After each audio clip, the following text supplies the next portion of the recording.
Aquí tiene el marcador.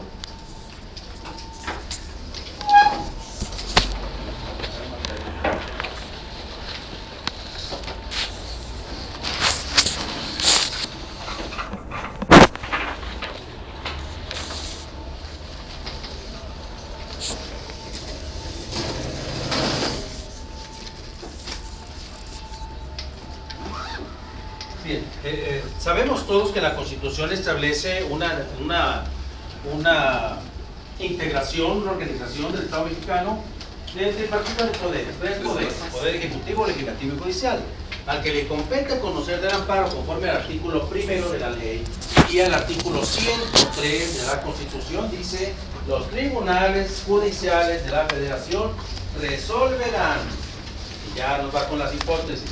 Lo que quiere decir que los competentes para conocer el juicio de amparo son los tribunales judiciales de la Federación. Cuando hablamos de los tribunales judiciales de la Federación, sabemos que nos referimos al Poder Judicial de la Federación.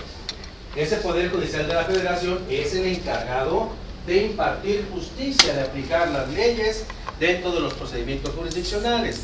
No se les olvide que de todas maneras tenemos tribunales y procedimientos jurisdiccionales en el Ejecutivo. ¿Cuáles hay en el Ejecutivo, Medina? Lo laboral. Lo laboral. ¿Cuál otro? El Tribunal Agrario. El Tribunal Agrario. ¿Cuál otro? Tribunales administrativos, ¿verdad? Esos están ahí. Bueno, se imparten también justicia, aunque impartir justicia es propio, pero no exclusivo, del Poder Judicial de la Federación. Entonces, el Poder Judicial de la Federación es el órgano encargado de impartir justicia y, por supuesto, de conocer del juicio de amparo. Vamos a hablar de los órganos solamente que imparten justicia. No vamos a hablar de los que integran y que no imparten justicia en materia de amparo. Podemos hablar que del Poder Judicial de la Federación tenemos organismos o tribunales como Instituto de la Judicatura Federal, Consejo de la Judicatura Federal, tribunales federales electorales, etcétera, etcétera. Estos de aquí forman parte del Poder Judicial de la Federación, pero no conocen en materia de amparo. Como no conocen en materia de amparo, no los vamos a mencionar, aunque sí formen parte. Lo mismo, los tribunales de los estados no forman parte, pero como conocen de amparo, los ponemos como si formaran parte para poder explicar en qué casos, circunstancias, cuáles son las hipótesis y de qué tipo de amparo conocen. Estamos entonces, dijimos, Poder Judicial de la Federación. Poder Judicial de la Federación, que este es su órgano representativo en la Suprema Corte de Justicia de la Nación. Suprema Corte de Justicia de la Nación. La Suprema Corte de Justicia de la Nación sabemos que funciona en pleno, o sea, reunidos todos los ministros y en salas. 2 salas de la Suprema con 5 ministros, cada uno nos dan 10, más un ministro presidente, nos da un total de 11 ministros.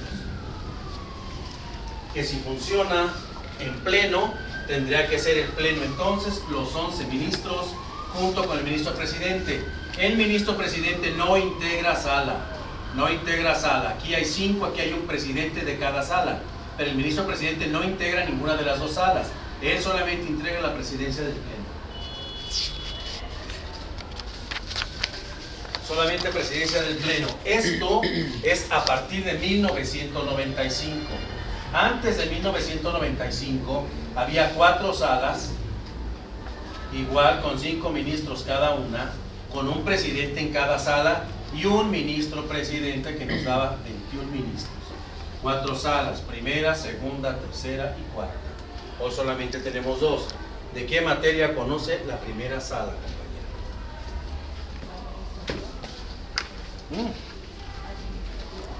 ¿Administrativa? ¿Usted está de acuerdo con eso? No, controversias constitucionales y acciones anticonstitucionalidad. ¿Quién conoce de eso? La primera sala. Pero de amparo, en materias generales, digo, en materias generales, ¿de qué conoce? Claro, la Suprema Corte va a conocer de controversias y acciones de inconstitucionalidad. No lo menciono porque son medios de control, pero no el amparo.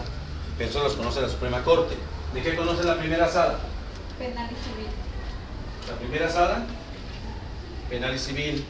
Cuando eran 4 salas, nosotros echábamos mano de la ley de Paco, para nosotros no perdernos y saber perfectamente y no ubicar ni adivinar, eche mano de la ley de Paco. ¿Le queda claro? La ley de Paco dice que la primera sala, cuando eran 4 salas, conocía de penal. La segunda sala, administrativo. La tercera y la cuarta, de materia obrera. Obrera, llámese todo lo relativo al trabajo.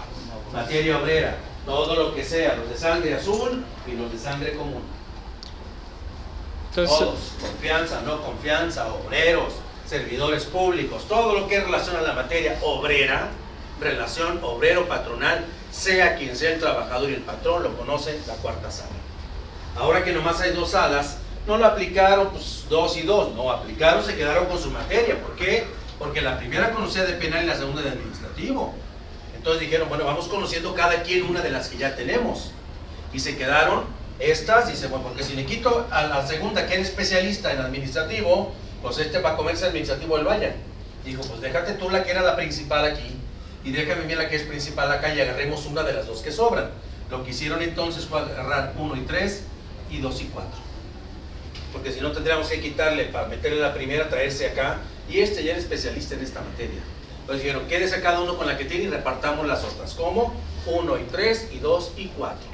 Lo que quiere decir que la primera sala conoce de penal y civil, la segunda sala administrativo y de obrero. ¿En administrativo qué materias incumbe?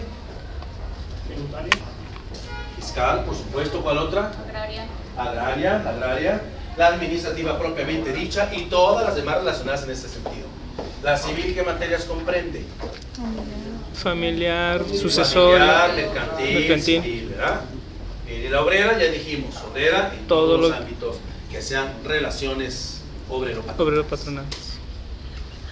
Dicen, no, oiga, ¿qué no es laboral? Pues sí, pero si le pongo la L ya no es ley de Paco, es de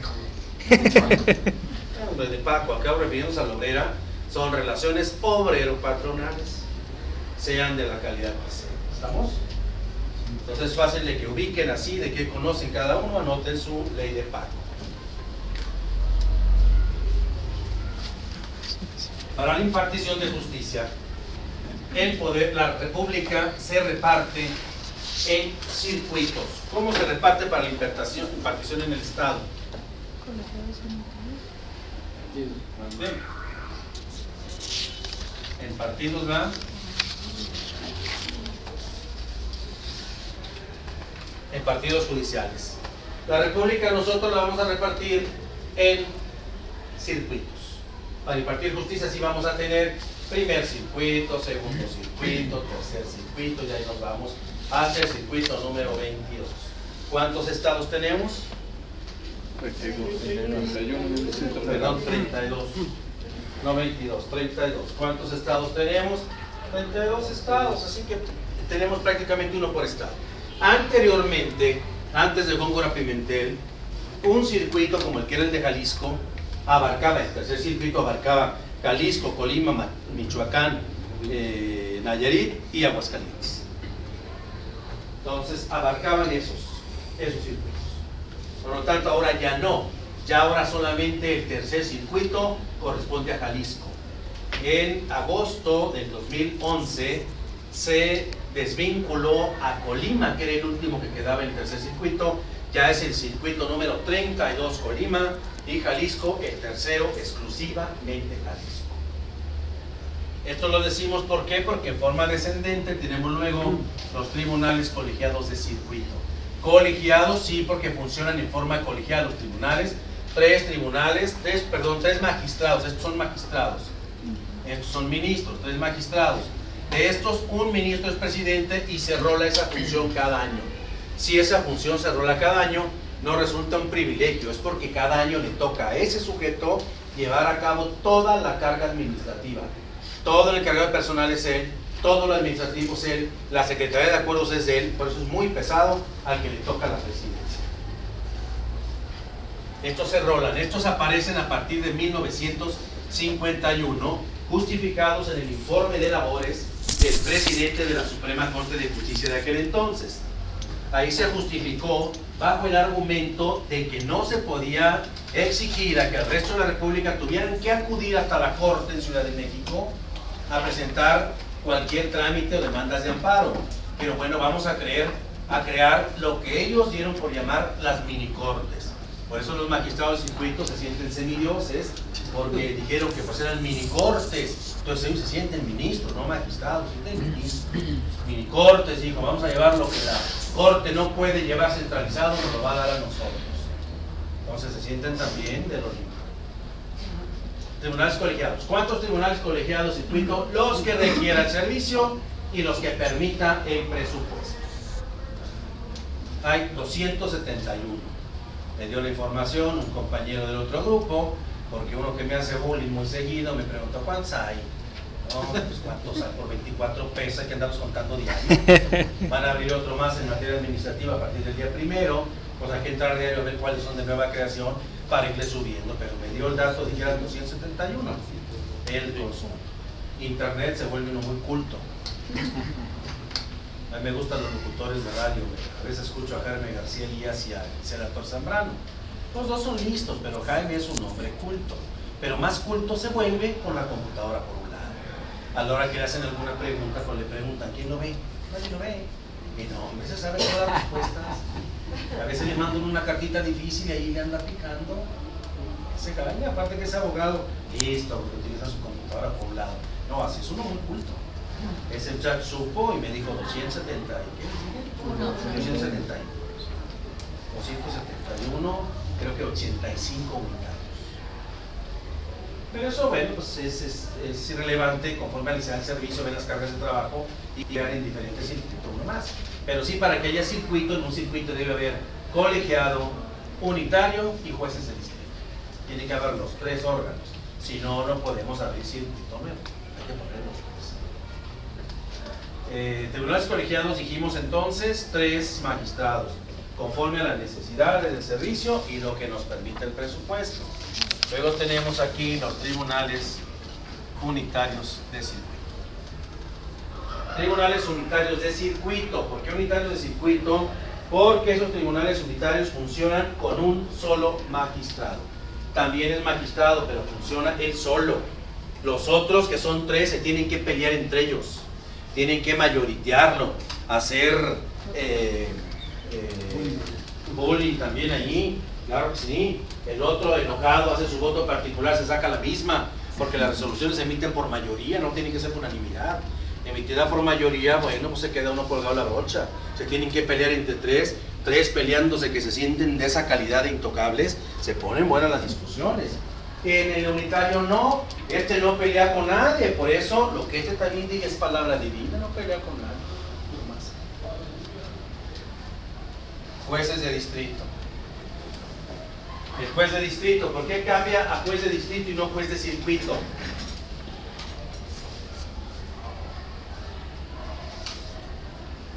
¿Por qué no se llama juez de distrito, de circuito si está aquí dentro? Dentro de esto dijimos que debe de haber tribunal colegiado circuito, debe haber tribunal unitario circuito y luego juez de distrito, pues está dentro del mismo circuito. ¿Por qué no vemos juez de circuito? Por la división de distritos. Por la Cada circuito, ¿no? Porque está dentro del mismo circuito. por la competencia. Maestro. ¿Por la estancia? ¿No? Por la competencia. Ese juez tiene competencia en todo el circuito. Lo que pasa es que la idea, el compañero la del rumbo. Si nosotros tenemos aquí el circuito, tercer circuito, ¿cómo dividimos nosotros Jalisco? ¿Cómo lo dividimos? Aquí tenemos la zona centro, ¿sí? Lo que llamamos zona metropolitana. Luego ¿Partidos? se llama la zona norte. ¿No tenemos aquí la zona norte? Y luego nos decimos aquí tenemos la zona costa. Luego aquí tenemos la zona sur. Y acá tenemos la zona altos. ¿No está dividido así? Sí. Se supone que cada uno de esos debería de ser un distrito. ¿Son partidos? No, estamos hablando federal. No me refiero aquí a los mortales. Esta es cuestión de dioses. Estamos hablando de cuestiones de sangre azul, federales. Aquí este circuito debería acertadamente estar dividido en distritos y deberían de tener el primer distrito, segundo, tercero, cuarto, pero 1, 2, 3, como quieras. ¿Qué ocurre? Que no tienen sucursales, juez de distrito, pero nomás está aquí.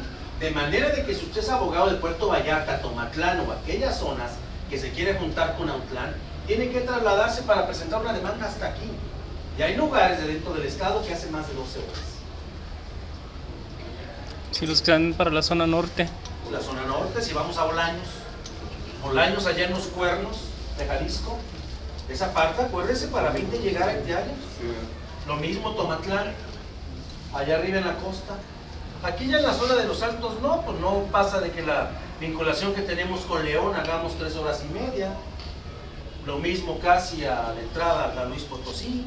Pero de acá, de esa zona, no, y de acá donde tienes Pihuamo y toda esa parte de más adentro que termine Jalisco.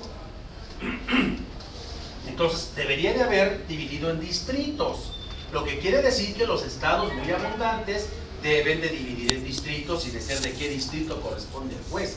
Debe haber aquí en Puerto Vallarta tanta gente que anda con cuestiones allá, delitos o querer promover un amparo, hay que venirse hasta Guadalajara.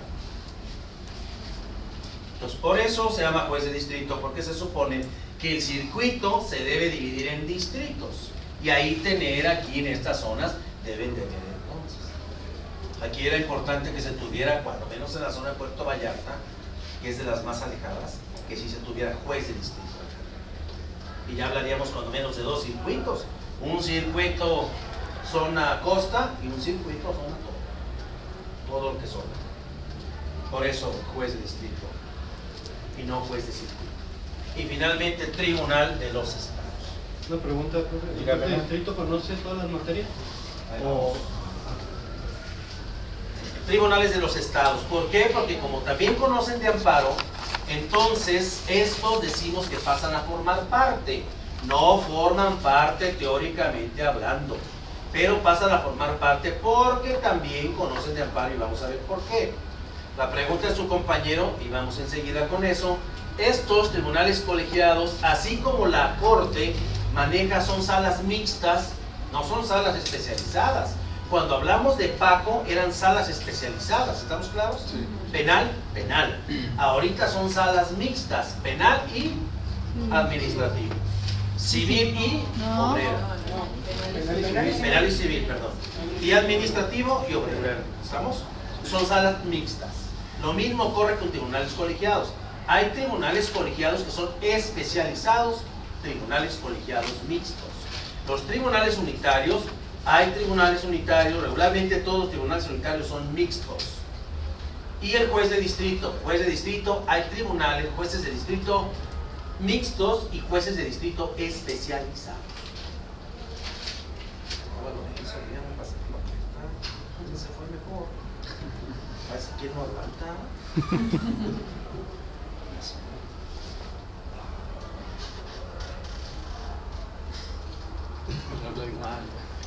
Estaba muy desayado, tiene una lumina. mejor cámbiale de. Es que era el que teníamos que tener. No va a hacer lo mismo, de todas maneras allá voy a editar igual y como que a él le baja el volumen. Entonces, mixtos, ahí. Mixtos en cuanto a las materias. Ahora, tienen la dualidad, que no confundas lo que es la materia mixta con la dualidad de función. Hay dualidad de función, ¿por qué? Porque un juez de distrito en materia mixta, ¿cuál se te ocurre mixta? Administrativo y obrera, ¿verdad? Eso. Administrativo y obrera, ahí tienes mixta. Van a llevar los procedimientos en esas materias y amparos en esas mismas materias. ¿Cuál sería un procedimiento, por ejemplo, en civil? En civil, ¿cuál sería un procedimiento civil federal?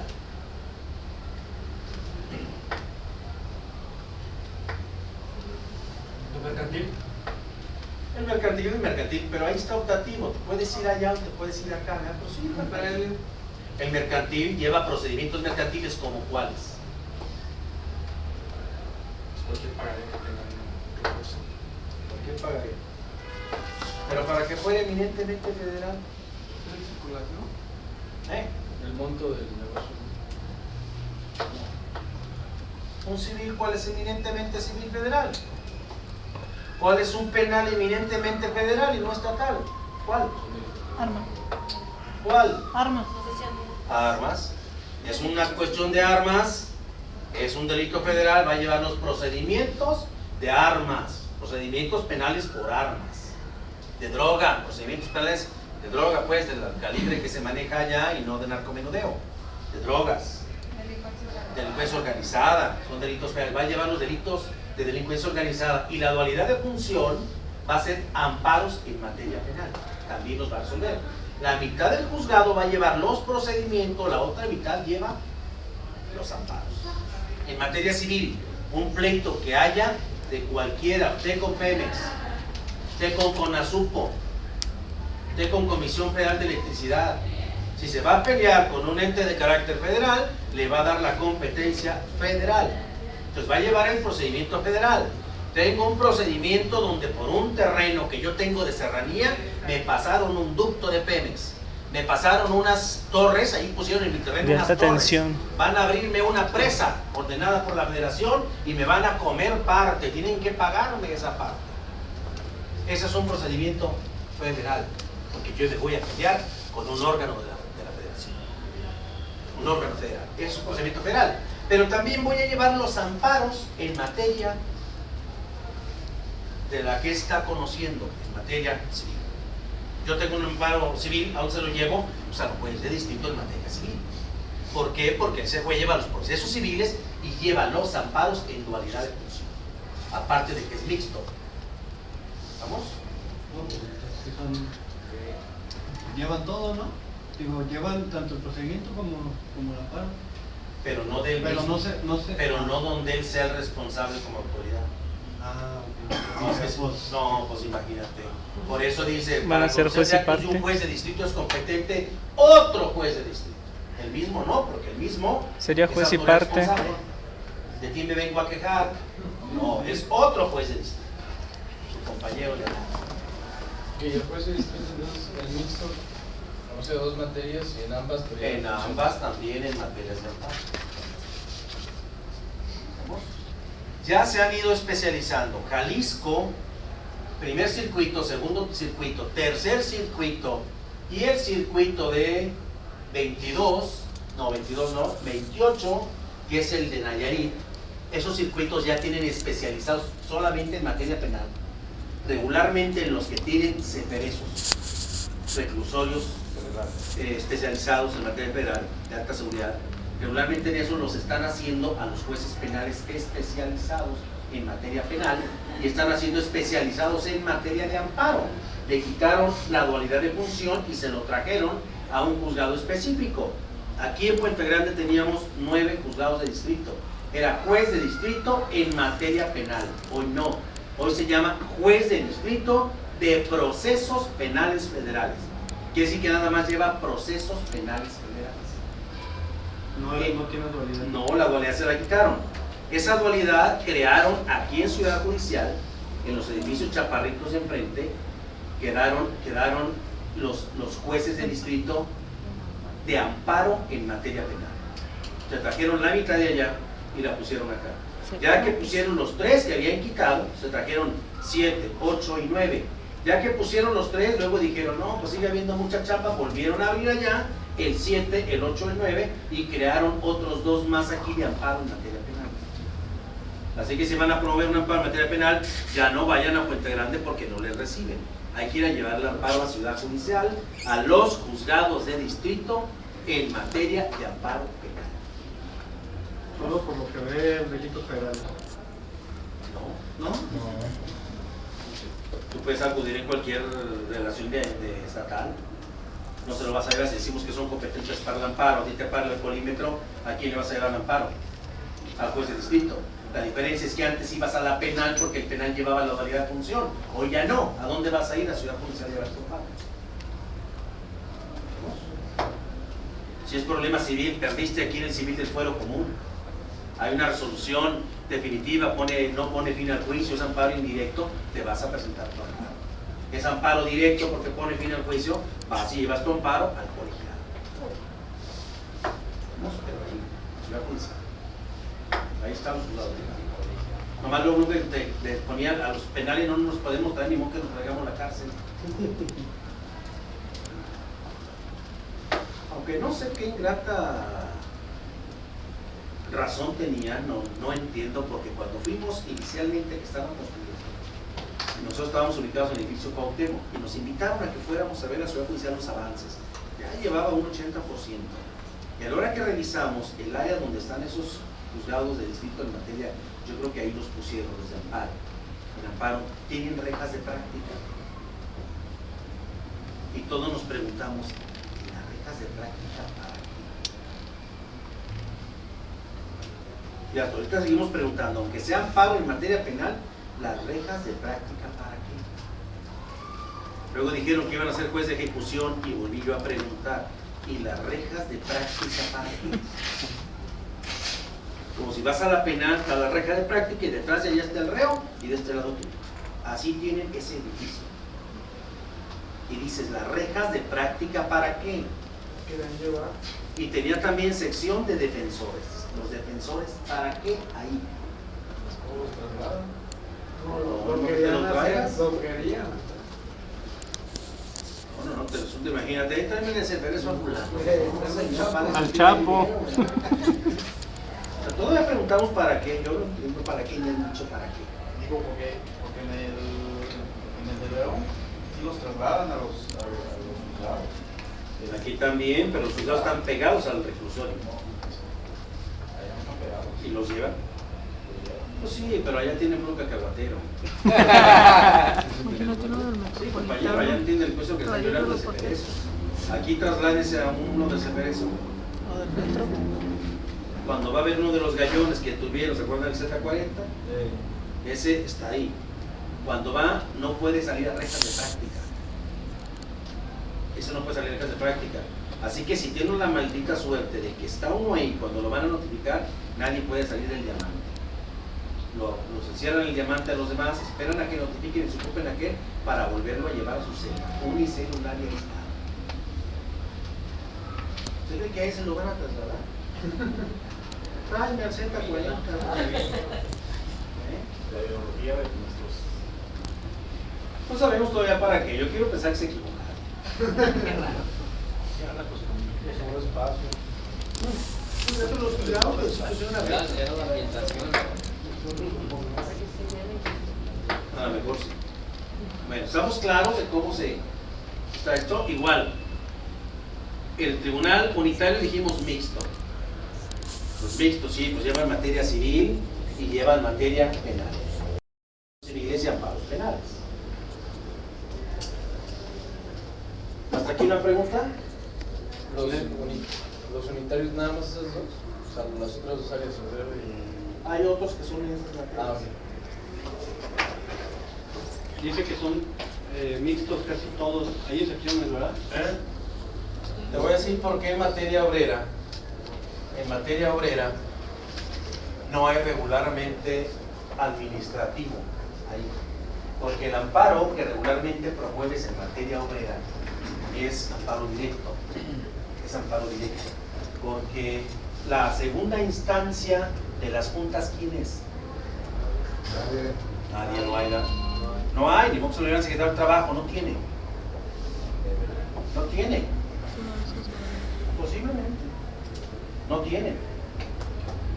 Entonces, como no tienen, la resolución que dictan es definitiva. Pone fin al juicio, sí. Las violaciones procesales que puede haber regularmente no te dan motivo para que vayas al indirecto. Y si vas al indirecto, bueno, sí tendrás que ver algo del distrito. Entonces, el unitario no hay unitarios en esa. Si te vas ahí y pierdes, ya tendrías que irte a revisar el recurso. Dices, pues el recurso aquí, pues buscar el concurso, pero regularmente no hay en materia. Porque la resolución que eminentemente trabajas es esa. Y si se promueve, pues cuando dijimos una violación que te deje sin materia, que te cause un grave daño, que no puedas restablecer la sentencia. Porque la ley de amparo hace mucha distinción, ¿no? Los actos administrativos siempre está diferenciando. Eso no tiene su ley. ¿Hasta aquí estamos claros? Ahora sí, dijimos dos tipos de amparos: amparo directo y amparo indirecto. Amparo directo y amparo indirecto. ¿Quién va a conocer? Los tribunales de los estados van a conocer de amparo indirecto. Y solamente en dos hipótesis. En dos hipótesis que son, dijimos, estos amparo indirecto, en competencia auxiliar y competencia concurrente. Que estas dos las vamos a analizar cuando entremos a cuestiones de competencia. ¿Cuáles son las hipótesis de procedencia de ese amparo indirecto? ¿Cuándo podemos llevársela a los tribunales de los estados? Pero conocen entonces solamente de amparo indirecto. Juez de distrito. El juez de distrito conoce exclusivamente de amparo indirecto.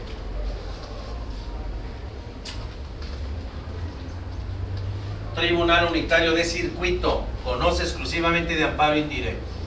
Pregunta de examen. Pregunta de examen: ¿en qué caso conoce el tribunal unitario de amparo indirecto? Respuesta: solo cuando se reclamen actos de otro tribunal unitario. Si reclamamos actos de otro tribunal unitario, es competente otro tribunal unitario de la misma jurisdicción si lo hubiere, y si no, de la localidad más próxima.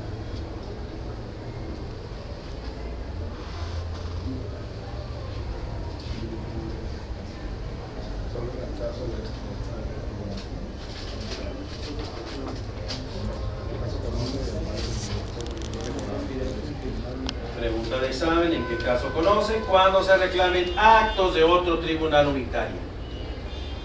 ¿Cómo en qué caso? Dijimos que son tribunales de procesos.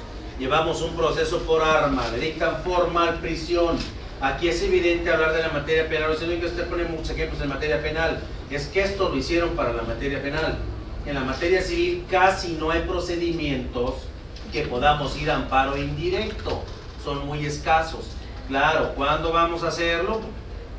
Tenemos que ir a procedimientos como que nos traigan lo que decíamos, que sean federales y que traigan como consecuencia el que haya irreparabilidad aunque se gane la sentencia. Son muy escasos. En la materia penal sí los hay, son más evidentes, como cuál es la formal prisión.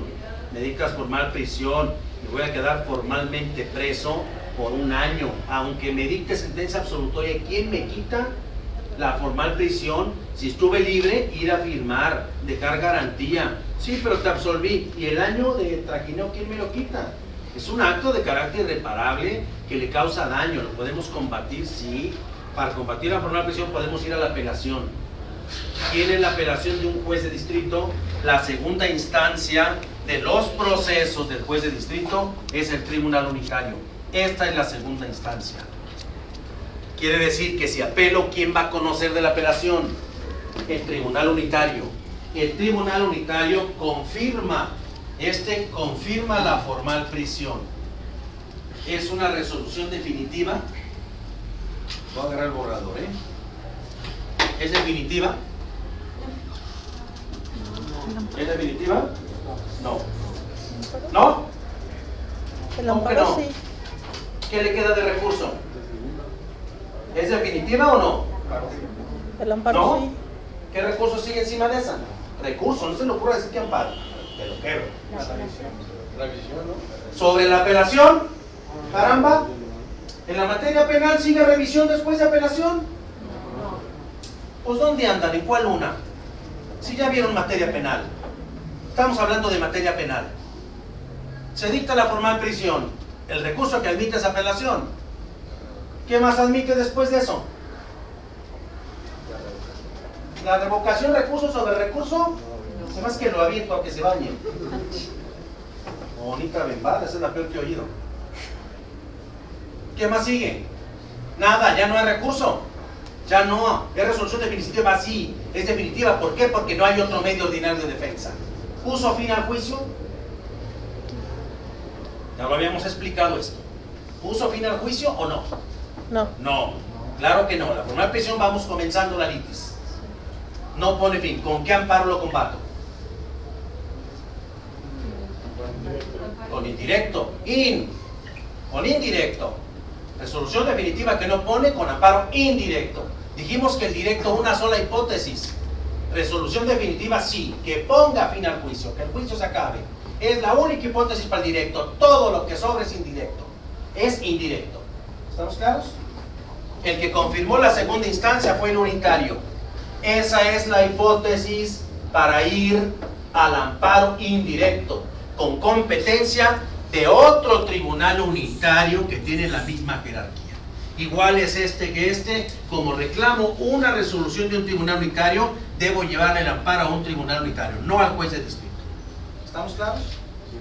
Esa es la hipótesis de procedencia del amparo indirecto ante el juzgado, el tribunal unitario. ¿Estamos? Resolución definitiva, porque estoy combatiendo un acto de un tribunal unitario. Si en materia civil se da también algún caso en el que tengamos que ir al amparo indirecto, en la que tengamos que ir a la apelación, en materia civil federal, estamos ante un juez de distrito civil, apelamos de algún acto y ese acto es combatible a través del indirecto, el amparo se lo debo llevar a otro tribunal unitario, de la misma localidad si lo hubiere, sino de la más próxima. ¿Estamos claros? Pregunta de examen.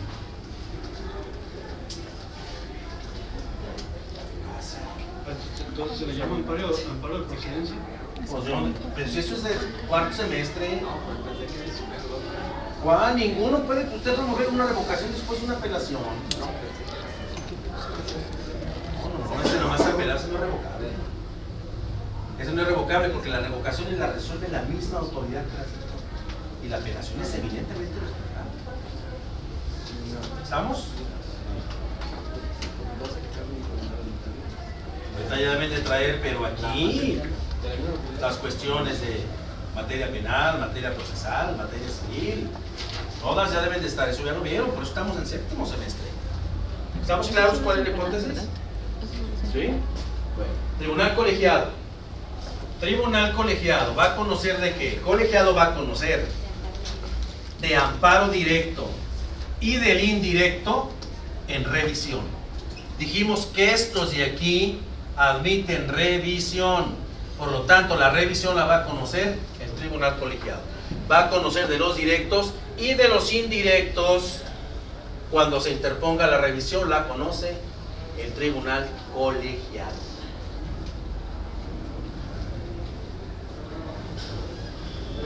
¿De qué conoce el tribunal colegiado? Ahí vamos a tener que decir con precisión de los amparos directos y de los indirectos en revisión. Todas esas son de examen, porque eso debes de tenerlo bien. Luego vas y lo llevas a otro lado y te andan avergonzando que lo fuiste a meter donde no era. Entonces, Pero no la meter, ¿verdad? no, ya aclaré la vez pasada que no, ¿verdad? Si pones atención, Sí, la vez pasada, ¿aquí fue donde dije o no? sí.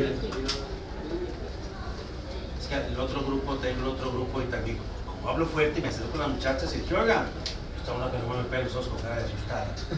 Y le pregunté a otra y le dije, oiga, esto, a ver, estamos precisando esto, sí, no tenga miedo, diga fuerte. Dijo, no, yo no le tengo miedo. Y volteé y le dije, pero ya me lo agarrará más adelante. Y cortaron toda la mesa. Y luego dijo un baquetón de ella, y también el miedo. Yo le dije, ya me agarrará el miedo más adelante cuando verá que vamos caminando, que le haga el primer examen, a ver si no me agarra el miedo. Pero salió el otro baquetón, yo le dije si reírme o no. Me maté lo más que pude. Pero sí, pues hay que tener cuidado cómo abrió el pico. Tienes razón, no es que lo meta donde lo presente, compañero. Pero estamos claros hasta ahí. Donde ven que no me dicen y le damos otra vez hacia abajo. Checan el apunte, le ven y volvemos a ver. Se supone que esta parte la vieron en operación y funcionamiento, es lo que dijeron. ¿Cómo no? Dice una compañera, pues es que yo leo otra cosa y usted explica. Pues sí, le dije, y esto que después de que lo explico hay que leer la ley. Hay que leer la parte de la ley para luego irlo concatenando por eso.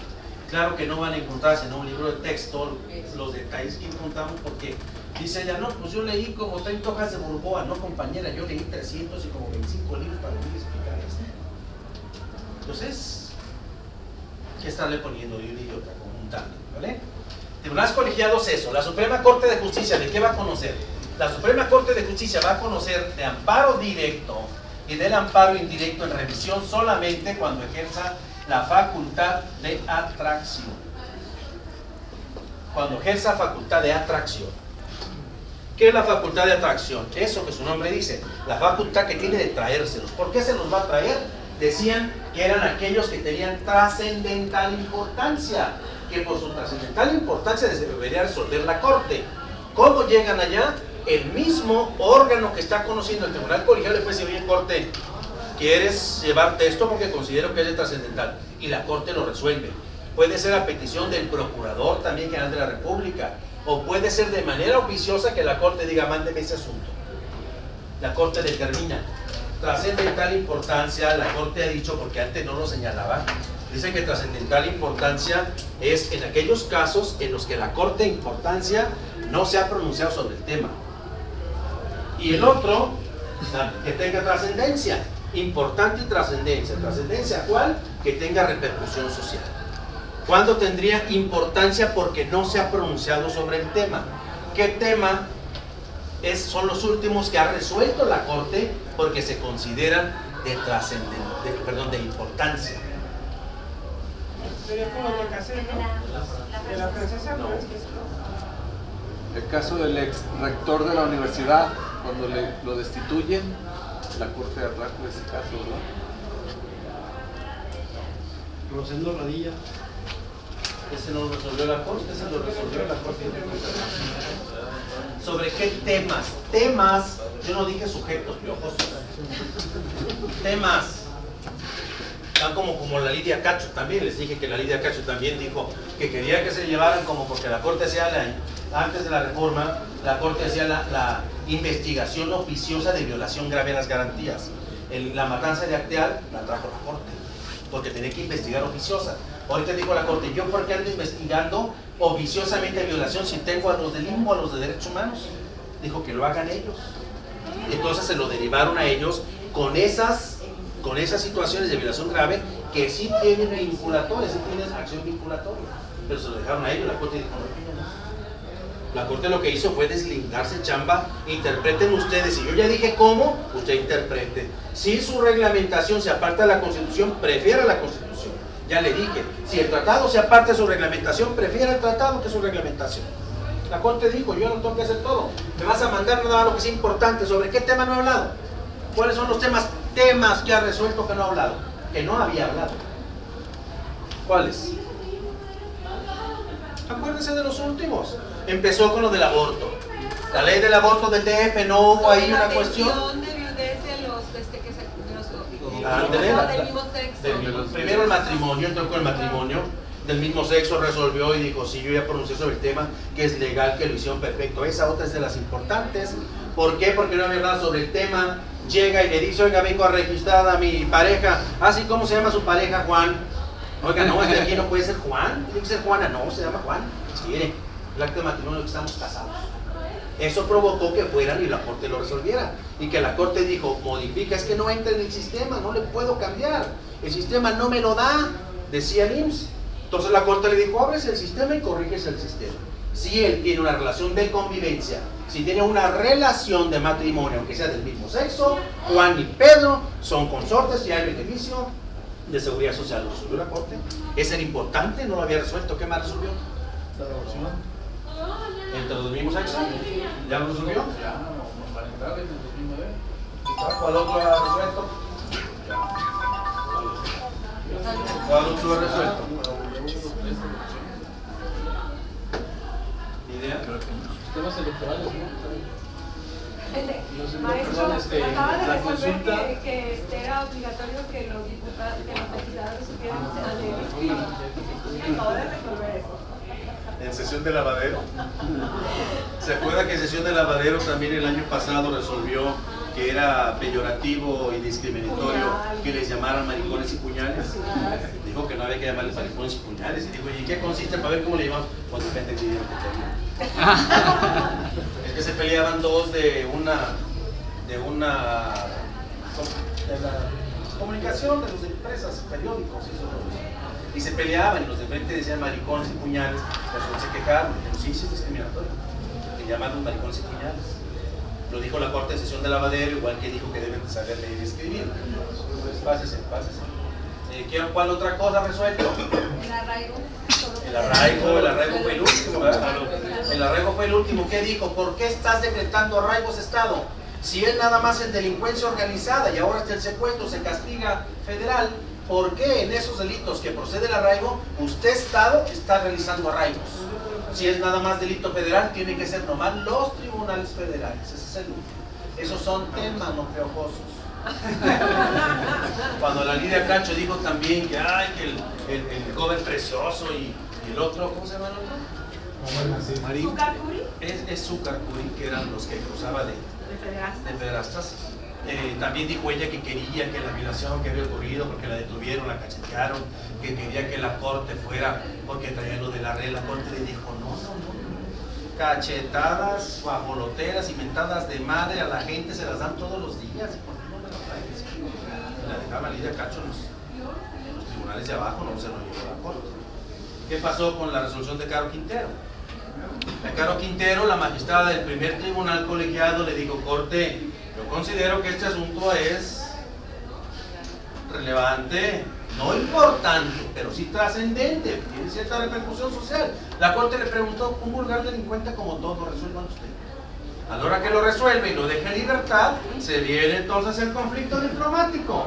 Y a la hora que se viene el conflicto diplomático, aquel se agarra, dice que el recurso que no existía, interpuesto que por familiares, yo no sé de dónde se sacó eso.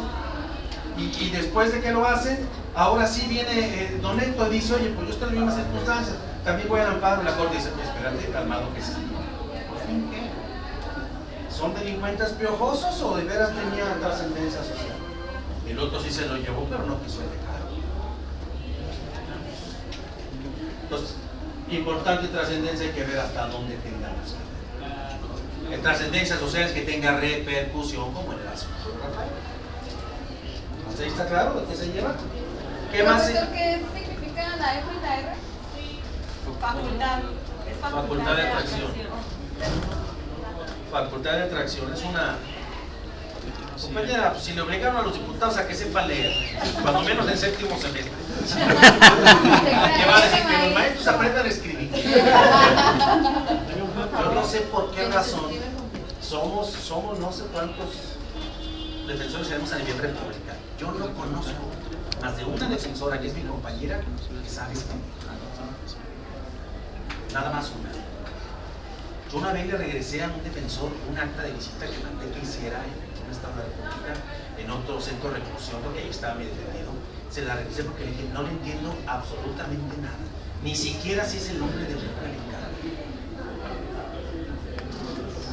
O sea, escribimos, yo no sé por qué razón, pero te lo paso. Había una supervisión, le puso un supervisor, y que sus actas de visita las llena con letra clara y legible, y todo el mundo se pone a aplicar. Nos acostumbramos cuando escribir más de las computadoras o escribir con ustedes.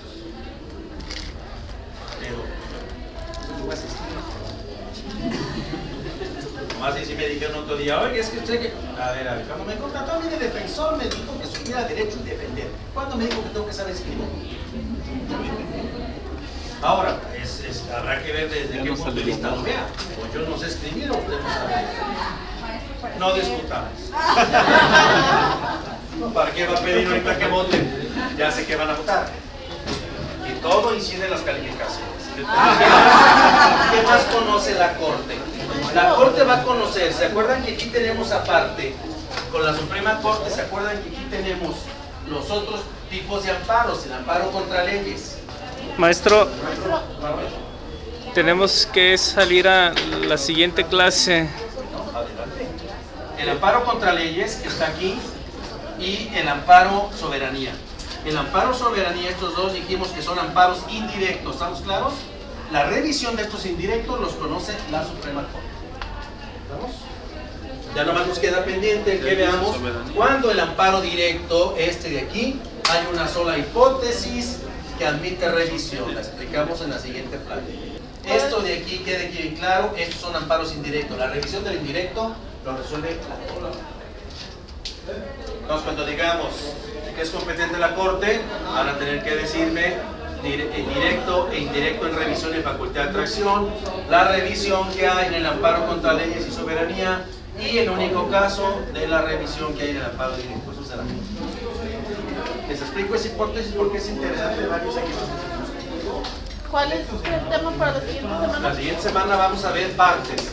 En las partes vamos a analizar personalidad, capacidad de representación y también atención monetaria. ¿Partes? Capacidad. ¿Cuáles son las partes? Partes en el amparo. Las partes en el juicio de amparo. Las partes. ¿Quiénes son partes en el juicio de amparo? No el amparo en pedazos, ¿eh? ¿Quiénes son partes? Partes, capacidad. Personalidad y representación. Y la facultad prioritaria de asuntos que no tiene chiste, le dieron una unidad a la facultad prioritaria de asuntos, es un artículo con 3 párrafos. ¿Cuál, Nara? Mande. Partes del juicio de amparo, personalidad. Partes en el juicio. en el juicio. No me parten pedazos el juicio. ¿Quiénes son partes en el juicio de amparo? Y representación. Lo vemos juntos, porque a la hora que hablo de quejoso, digo quiénes pueden representar al quejoso, quién tiene capacidad, quién tiene la personalidad, si el quejoso le da poder a otra gente, tiene una voz de cada uno de Maestro, sus también sería mucho molestia si la próxima semana le hicieran una respuesta, porque con tanta de veras abreviación, yo me perdí. Dije, yo le prometí que no iba No iba a faltar. No, lo estuve escuchando. Gracias a su tope. Pero luego le... Hasta para llevar. Aquí hay amparo hasta para llevar, traigan todo. Sí, entonces lean primero lo del apunte y luego ya me dice todo. Y la